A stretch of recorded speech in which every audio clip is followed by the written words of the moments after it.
So let's talk now about an effective presentation. I'm going to basically share with you a story of a CEO of a hospital here in the UAE. He actually ran 5 hospitals in the US, and he's been around the block. This guy kind of looks like I don't know, like a who am I thinking here? I'm thinking of a Hollywood star. I can't picture his face now. Great hair, whatever. But he's a very sharp guy. He's been around the block. He's in his 60s, and he hired me to speak at his hospital to do a seminar called Jumpstart Your Leadership. So before I spoke, I met with him and I said, "Who's going to be speaking before me?" And he said, "I am." I said, "Oh, okay, fantastic." I said, "So how are you going to start your speech?" What do you think? He said, "What do you think the most common ways people start their speeches?" We call these unpleasant pleasantries. And before I go into them, I just want to take a second to welcome you all to this. I like to call this a debinar, not a webinar, because Debbie organized it. Thank you, Debbie, so much. Thank you, Jordy, and for opening up your home and making this possible. So here's what unpleasant pleasantries are. They're basically when you start off with, "How are you?" or "I'm so glad to be here today," and you basically talk about, just the thank yous and all that kind of stuff. Now, I don't think it's unimportant to thank people. A lot of you guys are DeMartini method people.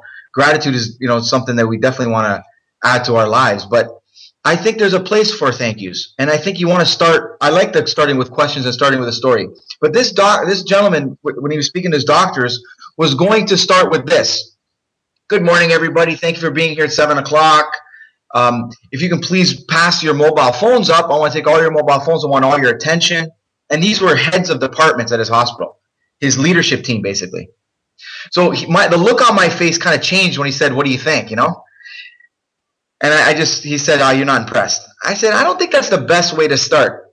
In world-class speaking, we believe in starting with a bang and opening up with a question, starting with a story, connecting with the audience is the way you start with a bang." So we met for coffee at Starbucks. He wanted me to do some speech coaching for him. And so I said to him, "Listen, what is the effect?" And this is what you want to start with. What is the effect that you want to have on the audience? So he said, "I want to inspire my team. I want them to wake up inspired about making a difference and going to work." So I asked him a question. I said, "What wakes you up in the morning?" And I was quite surprised with his answer. You probably will be too. He said, 10 years ago, I killed a patient. And I said, "Kevin, hold on a sec." Robert Redford is who I was thinking of, by the way. So I said, "Kevin, you're not even a doctor. How'd you kill a patient?" He said, "Well, look, one of my doctors gave a lethal injection, and I took it upon myself as the leader of the hospital to go tell the widow that your husband just died under our care." And he said to me, "I don't ever want that to happen again." He remembers going in the room, and it was his darkest day. And he also remembers months after not being able to show himself in public. He was just completely depressed. He said he doesn't want that to repeat.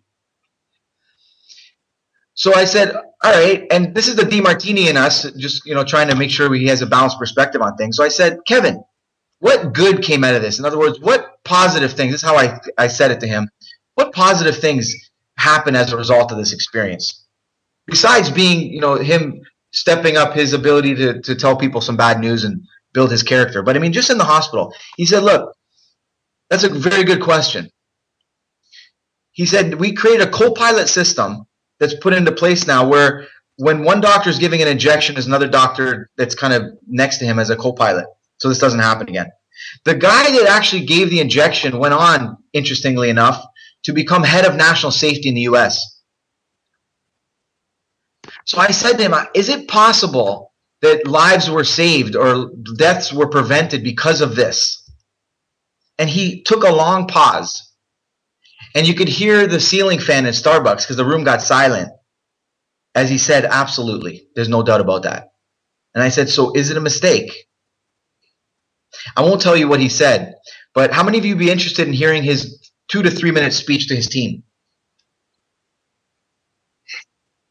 All right. So basically, I wrote the speech for him.